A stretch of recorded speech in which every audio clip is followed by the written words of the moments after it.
So I always tell you guys that I am so thankful for my wife. My wife, Brooklyn, is one of the most amazing people in the entire world.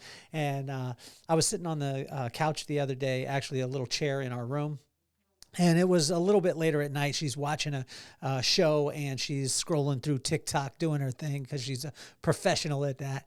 And I told her about a bunch of ideas and I was kind of racking my brain, and I found that there's a little wrinkle that happens right in between my eyes when I talk about these things. And I was like focused in, and I was telling her about all these different options, these ideas that I had and how I wanted to execute them. She looked over at me and she was like, "It's not that deep."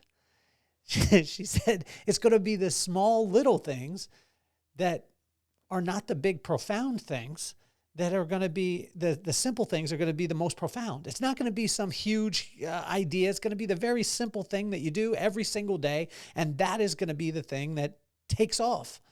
And then she went right back to scrolling, right back to looking at her stuff. And she just looked at me and she just kind of laughed and shook her head and said, "It's not that deep."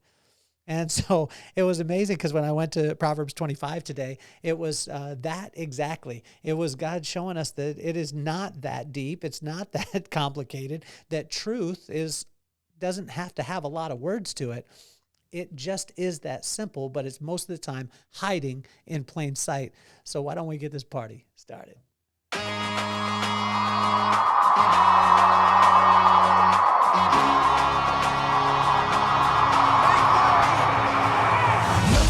On my mind, I got two shines, so every day I grind. Work in the morning, work in the evening. We's achieving, cause we believing. It's for certain, we put the work in. We ain't stopped just because it's hurting. Right before your eyes, so it's coming to no surprise. The takeover is televised. Over and over and over again. Make no mistake, we continue to win. Defeat never known, cause I will not lose. They wanna mimic my moves, but can't walk in my shoes.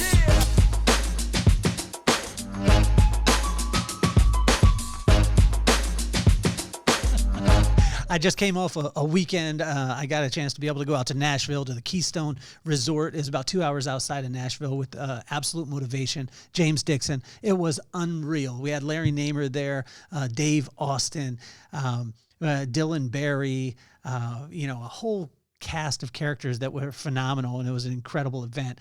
And I just got to spend time with them. And what I realized was exactly what my wife was talking about the other day or the other night, which is just that it's not that deep. It's simple. It's having a good time, lifting people up, bringing joy into their life, which is the ability to be able to fall in love with your current circumstance and allowing magic to happen. It's not the perfect circumstances. Is just looking at whatever it is that you have going right now and getting so incredibly excited about it. In Proverbs 25 today, it's a reminder that God is enough and that he's never complicated. And when we seek wisdom, everything else will work out.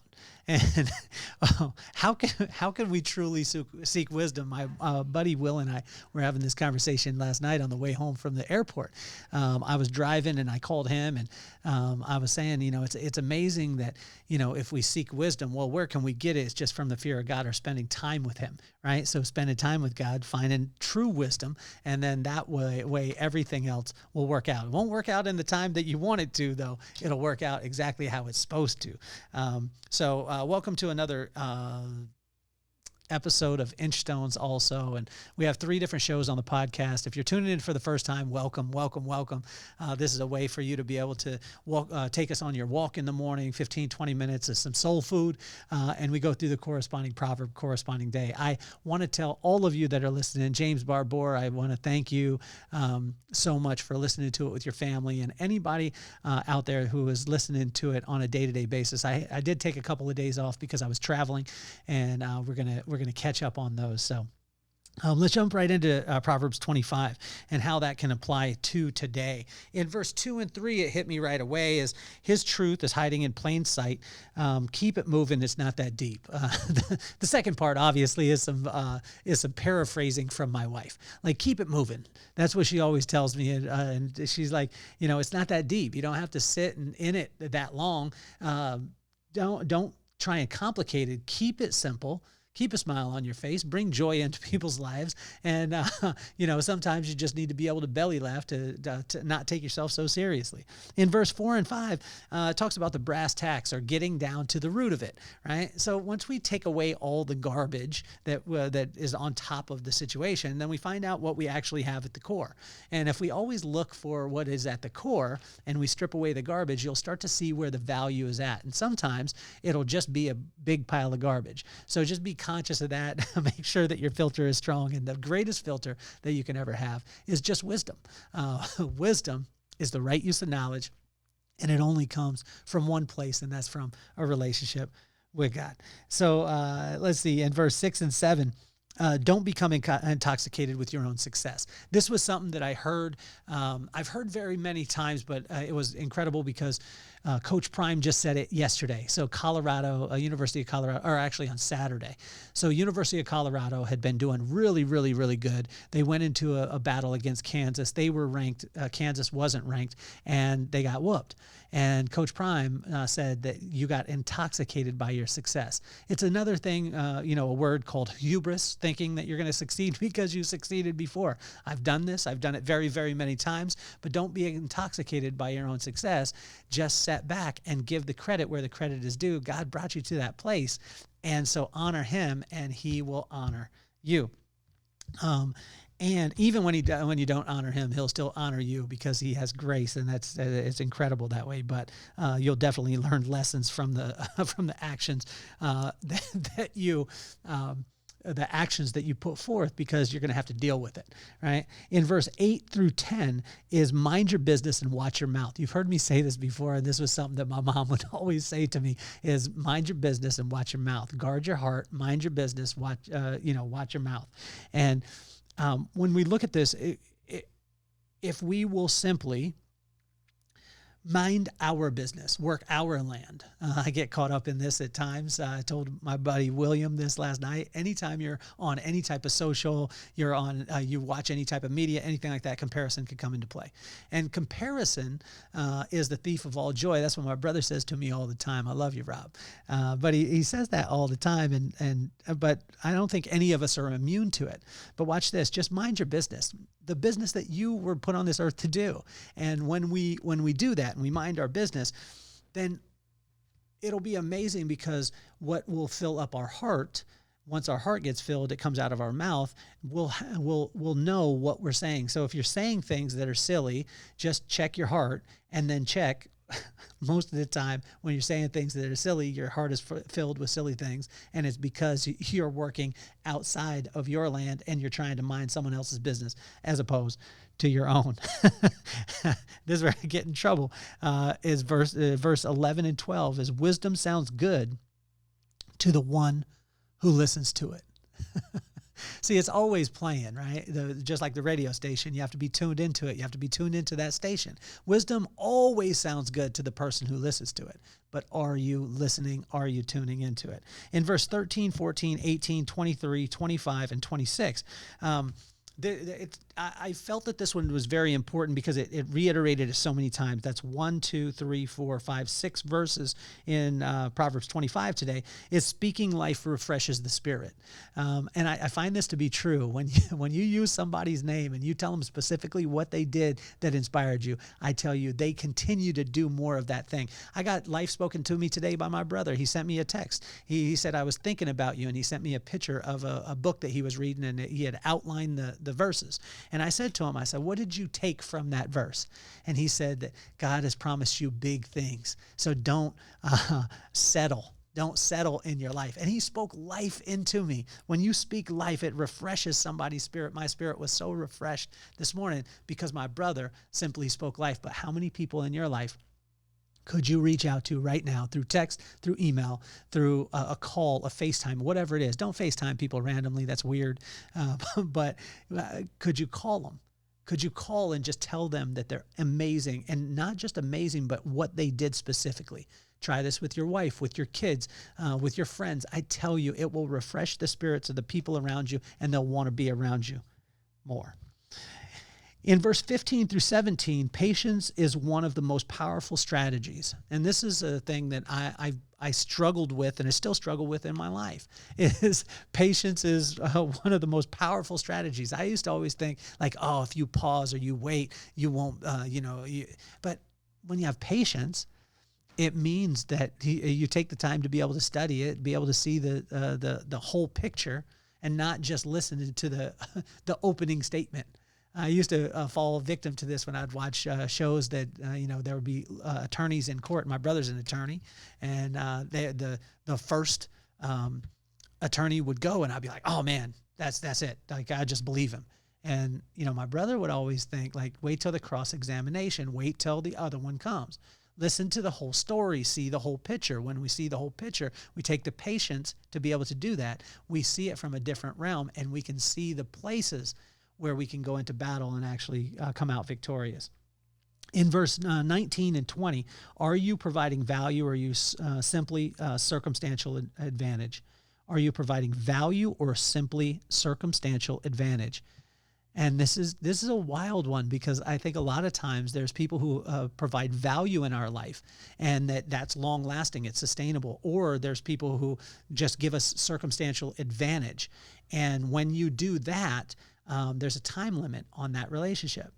And so there's times where I've had where I didn't create any more advantage in that person's life. Therefore, my friendship started to dwindle. I started to see that it wasn't about the friendship and it wasn't about the value. It was just about the things that they could get at the time. And we've got to be conscious of this, but we also have to be conscious of it for ourselves, right?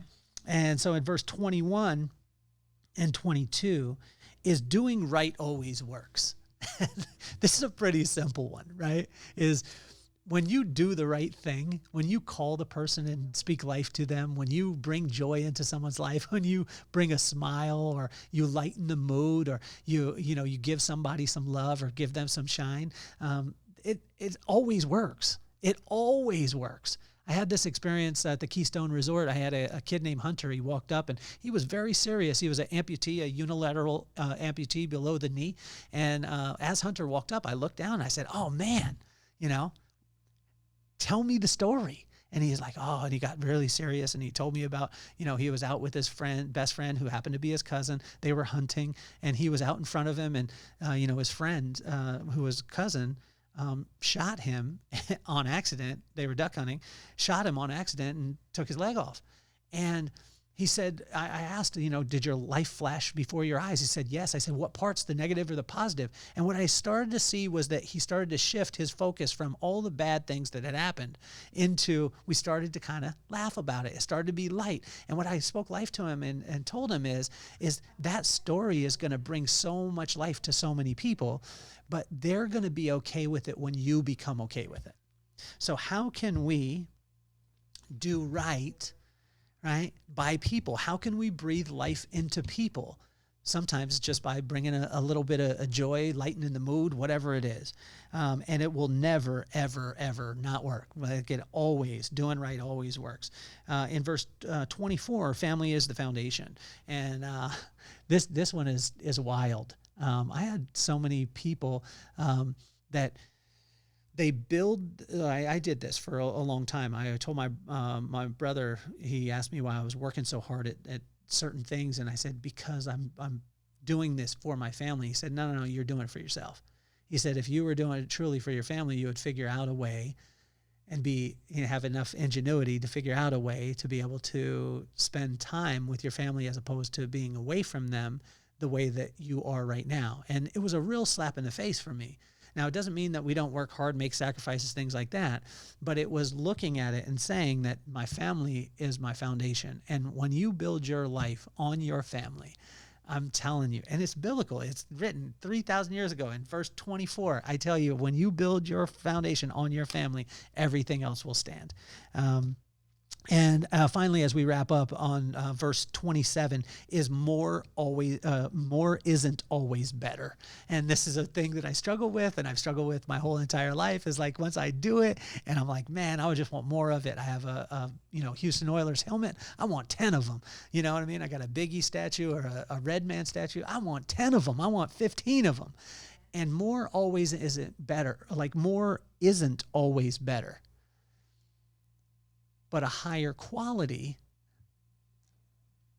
is always better, right? And so what God wants to say is like, he's got the highest quality. He's got the highest quality, and he can bring more into your life when he sees fit, but he wants you to have the real stuff. And as we finish, the cool thing about truth is that you don't have to dig down far because it isn't that deep. I just always think about my wife when things become simple, when they become clear, and because she doesn't work that hard to say the truth. It doesn't take her many words. It's just very, very quick. And then she could get back to TikTok and watching the Real Housewives of Utah or wherever she's watching right now. But she brings me so much wisdom into it and just helps me to realize that it's not that deep.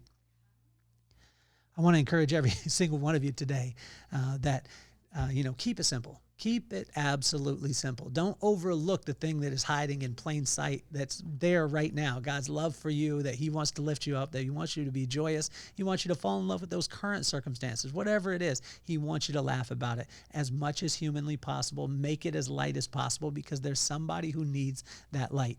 And so I want to thank you all for tuning in to another episode of Inchstones.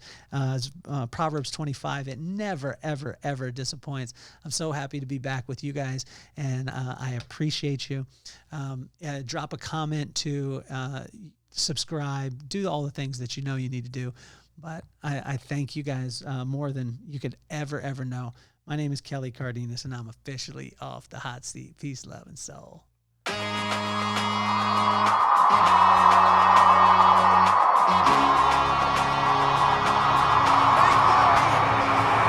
Nothing more on my mind. I got to shine, so every day I grind. Work in the morning, work in the evening. We's achieving, cause we believing. It's for certain, we put the work in.